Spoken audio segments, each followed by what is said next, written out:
How to safely identify hail damage on your roof. Hailstorms can cause significant roof damage that often goes unnoticed until costly repairs become unavoidable. Detecting the damage early can help prevent leaks and structural issues, saving you money and protecting your home. Here's how to safely identify hail damage on your roof. Signs of hail damage. Dents or cracks in shingles.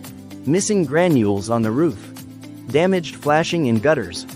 Soft spots or bruises. Water leaks indoors.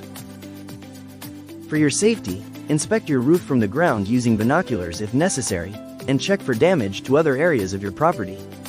However, climbing on the roof can be dangerous and cause further damage. The safest and most reliable option is to call a professional for a thorough assessment. If you need help or an evaluation of storm damage to your home, give us a call to schedule.